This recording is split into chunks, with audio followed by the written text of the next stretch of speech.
السلام علیکم ورحمۃ اللہ وبرکاتہ نحمده ونصلی علی رسولہ الکریم اما بعد فاعوذ باللہ من الشیطان الرجیم بسم اللہ الرحمن الرحیم رب اشرح لی صدری ویسر لی امری واحلل عقدۃ من لسانی یفقہوا قولی ربنا زدنا علما اللہم فقہنا فی الدین آمین یا رب العالمین۔ آغاز ہوتا ہے ہمارا الحمدللہ آج بیچ 9 کا، اور آج پہلی کلاس ہے الحمدللہ۔ اللہ تعالیٰ کی دی ہوئی توفیق سے ہی ہم آج اس قابل ہوئے ہیں کہ آج ہم سب مل کر پھر سے قرآن کا مطالعہ شروع کریں، اور ہم آغاز کر رہے ہیں سب سے پہلی کلاس کا گرامر کی، اور ہماری کوشش ہے کہ ہم اس چیز کو سمجھنے کی کوشش کریں تاکہ ہمارے لیے قرآن کو سیکھنا مزید آسان ہو جائے انشاءاللہ۔ آغاز ہم کرتے ہیں، میں تھوڑی سی ایک تمہید باندھنا چاہوں گی۔ سب سے امپورٹنٹ بات، آپ لوگوں سے چھوٹی چھوٹی باتیں کہنا چاہوں گی، تمہید باندھنا یہ چاہوں گی کہ سب سے پہلی بات یہ ہے کہ گرامر کو سیکھنے کی ضرورت اور اہمیت کیوں ہے، ہمیں کیوں گرامر کو سیکھنا چاہیے۔ جیسے کہ ہم جانتے ہیں کہ اگر ہم کسی بھی زبان کو سیکھنا چاہتے ہیں تو کسی بھی لینگویج کو سیکھنے کے لیے دو ہی طریقے ہیں، یا تو پھر آپ اس علاقے میں جہاں پر وہ زبان بولی جاتی ہے وہاں پر بچپن سے ہی انہی لوگوں کے ساتھ زبان بولیں تاکہ آپ اس زبان کو سیکھ سکیں، یا پھر ہم ایسے کریں کہ ہم اپنی زبان کے اندر ان کے کچھ رولز اینڈ ریگولیشن، جو رولز ہیں اس لینگویج کے، وہ ہم اپنی زبان کے اندر ان کو ٹرانسلیٹ کر کے سمجھنے کی کوشش کریں تاکہ ہم اس زبان کو بولنے میں یا سمجھنے میں کوئی غلطی نہ کریں، ہم ان کی غلطیوں سے بچ جائیں۔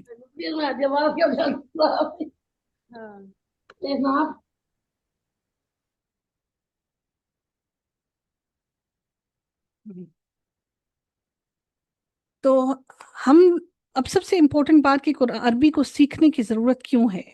عربی کو سیکھنے کی سب سے بڑی ضرورت یہ ہے کہ نبی کریم صلی اللہ علیہ وسلم نے فرمایا کہ عربی کو سیکھو تاکہ تمہاری ذہن کی گروں کو کھول دیا جائے۔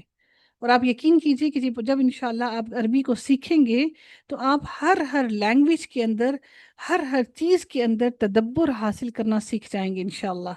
اور اللہ تعالیٰ اس طرح سے ذہن کو گروں کو کھول دیتا ہے، اور عربی وہ زبان ہے جو بہت فصیح ہے، جو ہمارے ذہنوں کی گروں کو کھول کر ہمارے ذہنوں کو مزید سوچنے پر مجبور کرتی ہے۔ اب قرآن کے ترجمہ کرنے کے اندر عربی گرامر کی اہمیت، اب ہم سوچیں کہ ہم صرف اور صرف ترجمہ ہی کر لیں، ہمارے لیے وہی کافی ہے، تو ہمارے لیے کیوں ضروری ہے کہ ہم قرآن کا ترجمہ کرتے وقت عربی گرامر کو سیکھیں؟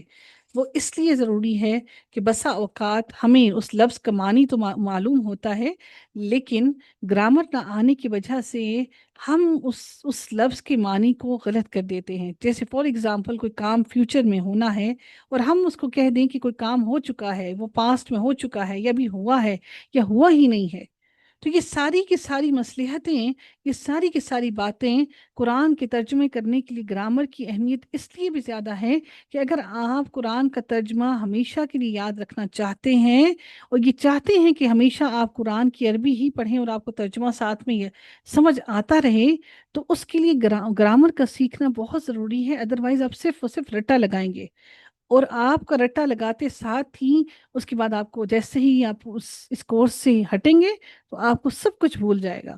تو گرامیٹیکلی جب آپ کسی چیز کو کرتے ہیں، آپ اینالائز کرتے ہیں کسی چیز کو، تو وہ دیر پا رہتی ہے، اور وہ ہمارے لیے بہت آسانی بھی رہتی ہے کہ ہم اس کو دیر تک کے لیے یاد رکھ سکیں۔ اور کسی کو سب سے امپورٹنٹ بات یہ ہے کہ گرامر سیکھنے کے بعد آپ کو اللہ رب العزت کا لب و لہجہ سمجھ آئے گا کہ اللہ تعالیٰ نے یہ کس لب و لہجے میں آپ سے بات کی ہے۔ عربی زبان کی خصوصیات، بہت سی خصوصیات ہیں جن خصوصیات کو اگر ہم یہاں پر اگر مختصراً بھی بیان کرنا چاہیں تو وہ کم ہی ہے۔ سب سے امپورٹنٹ بات یہ ہے کہ سب سے امپورٹنٹ ترین بات یہ ہے کہ اہل جنت کی زبان ہے یہ، اور انشاءاللہ جنت والے انشاءاللہ جنت میں عربی زبان کو بولیں گے۔ اور سب سے امپورٹنٹ بات، اگر آپ اس چیز کو مد نظر رکھتے ہوئے عربی زبان کو سیکھیں گے کہ نبی اکرم صلی اللہ علیہ وآلہ وسلم کی محبت میں سیکھیں گے، ہمارے نبی کی زبان ہے، اور تو انشاءاللہ اللہ تعالیٰ سے امید ہے کہ انشاءاللہ آپ لوگوں کے ذوق اور شوق میں مزید اضافہ ہوگا۔ یہ سوچتے ہوئے کہ ہم نے اس قرآن کو اپنی زندگی کے عمل میں شامل کرنا ہے، تو یقیناً عربی زبان آپ کے لیے سیکھنا بہت آسان ترین ہو جائے گی، کیونکہ عربی زبان کے بہت سارے الفاظ اردو میں شامل ہیں۔ آپ دیکھیں گے کہ ہم عربی زبان کے ہر لفظ کو اردو سے میچ کر کے آپ کو سکھانے کی کوشش کریں گے۔ اگلی بات ہم دیکھتے ہیں کہ عربی میں پارٹس آف سپیچ کیا ہیں۔ ہم جانتے ہیں کہ ہر زبان کے اندر جو الفاظ ہوتے ہیں، جو ورڈز ہوتے ہیں، ان کو مختلف گروپس میں ڈیوائڈ کیا گیا ہوتا ہے، گروپنگ کی گئی ہوتی ہے، جن کو پارٹس آف سپیچ کہا جاتا ہے. یعنی کہ بات کرنے کے پارٹس، ان کو سپیچ میں پارٹس آف سپیچ بات کرنے کے ان کو پارٹس، یعنی کہ ان کو ہم نے ڈیوائڈ کیا ہوا ہوتا ہے. اور اسی طرح سے انگلش میں پارٹس آف سپیچ 8 ہیں، لیکن عربی زبان کے اندر جو پارٹس آف سپیچ ہیں، اور اسی طرح سے ہم یہ بھی جانتے ہیں کہ جس طرح سے پروناؤن اور ایڈجیکٹیوز الگ الگ پارٹس آف سپیچ آتے ہیں، لیکن عربی زبان کے اندر پارٹس آف سپیچ بہت زیادہ نہیں ہیں، وہ قلیل ہی ہیں، کم ہی ہیں. ہم اگر ان کو ڈیوائڈ کریں پارٹس آف سپیچ کے اندر عربی زبان کو، تو اس کے اندر ہمیں سب سے امپورٹنٹ ترین بات جو چیز جو ملتی ہے، وہ سب سے امپورٹنٹ بات ایک ملتی ہے ہمیں ناؤن کی، اس کے بعد ملتی ہے ورب کی، اور ایک ملتی ہے جو کہ جن کو پریپوزیشنز کہا جاتا ہے. بس یہ اگر تین چیزوں کو آپ اپنے ساتھ لے کر چلیں تو عربی زبان انہی تین چیزوں کے ارد گرد گھومتی ہے. یعنی آپ نے ایک ناؤن کو پہچاننا ہے، ناؤن کے بعد آپ نے دوسری چیز جو ہے وہ ورب کو پہچاننی ہے.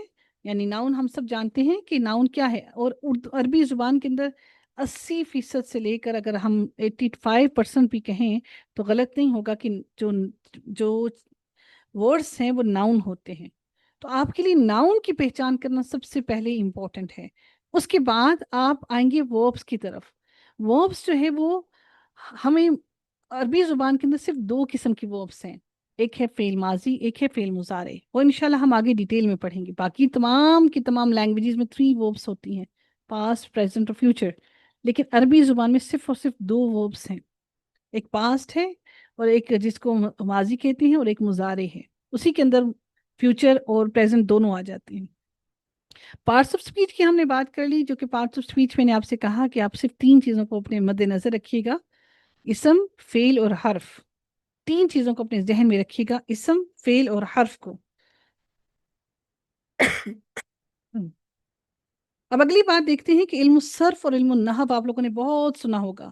جو بھی گرامر پڑھانے والے ہیں ان سے آپ لوگوں نے لازمی سنا ہوگا کہ علم الصرف کیا ہے اور علم النحو کیا ہے. گرامر کا وہ حصہ ہے، وہ حصہ جس کے اندر الفاظ کو کس طرح سے بنایا جاتا ہے. یعنی آپ نے ایک ورڈ سے کس طرح سے مزید ورڈز بنانے ہیں. ایک ورڈ سے جس طرح سے ہم فار ایگزامپل کہیں کہ کھانا، کھانا ہے، کھانا کھایا گیا، کھاتا ہے، کھاتی ہے، کھائے گا. ہم نے ایک کھانا سے آگے مزید ورڈز بنائے ہیں. ٹھیک ہے، یہ ہم اردو میں بھی بناتے ہیں، انگلش میں بھی بناتے ہیں اور عربی میں بھی بناتے ہیں. یہ سارے کام ہم تمام لینگویجز میں کرتے ہیں. جو ورڈز کی بناوٹ ہوتی ہے، جو ورڈز کی میکنگ ہوتی ہے، جو سٹرکچرز بناتے ہیں ہم ورڈز کے، وہ سارے کے سارے ہم سٹرکچرز علم الصرف میں بناتے ہیں. ورڈز کی جو بناوٹ ہوتی ہے، ورڈز کی جو میکنگ ہوتی ہے، مینوفیکچرنگ ہوتی ہے. اب سمجھ لیں کہ یہ مینوفیکچرنگ فیکٹری ہے علم الصرف، جن کے اندر ورڈز کو بیسیکلی صرف کا معنی ہی ہوتا ہے پھیرنا. آپ قرآن میں انشاءاللہ پڑھیں گے کہ صرف کا معنی ہوتا ہے پھیرنا. آپ ایک ورڈ کو ڈفرینٹ طریقوں سے پھیر پھیر پھیر پھیر کر مختلف الفاظ بنا لیتے ہیں. جیسے ہم باتوں کو مختلف طرح سے پھیر پھیر کر بیان کرتے ہیں، اسی طرح سے علم الصرف کے اندر لفظوں کو پھیر کر بیان کرنا، پھیر پھیر کر نئے الفاظ کی کنسٹرکشن کرنا ہے، مینوفیکچرنگ کرنا ہے. کہ وہ فیکٹری ہے جو الفاظ کو پھیر کر مطلب مختلف طریقوں سے بناوٹ کرتی ہے اور بناتی ہے. اس کے اندر علم الصرف کے اندر لفظوں کی بناوٹ کے بارے میں اور ایک جو سینٹینس ہے اس کے سٹرکچر کے بارے میں ہم پڑھتے ہیں کہ ہم نے سینٹینس کا سٹرکچر کس طرح کا بنا کر ہم نے سینٹینس کو کس طرح سے لکھنا ہے. یعنی ہم نے پہلے سبجیکٹ لکھنا ہے، یا ہم نے ورب لکھنی ہے، یا ہم نے آبجیکٹ لکھنا ہے. وہ سارا سٹرکچر ورڈز کی مینوفیکچرنگ اور سینٹینس میکنگ جو ہے وہ ہماری علم الصرف میں آتی ہے. اور علم النحو کیا ہے؟ اب علم النحو کیا ہے کہ ہم نے اس کو صحیح طریقے سے استعمال کیسے کرنا ہے. ہم اس میں علم النحو کے اندر اس چیز کا بیان کرتے ہیں کہ ہم نے اس کو کس طرح سے استعمال کرنا ہے. یعنی ہم نے یہ تو جان لیا کہ کون سا سبجیکٹ ہے، کون سا آبجیکٹ ہے، کون سا ورب ہے، لیکن علم النحو کے اندر ہم یہ دیکھیں گے کہ وہ جو سبجیکٹ ہے، وہ سبجیکٹ کس طرح سے ہمیں پتہ لگے گا کہ یہ سبجیکٹ ہے. ہمیں کیسے پتہ چلے گا کہ یہ آبجیکٹ ہے؟ کیونکہ بسا اوقات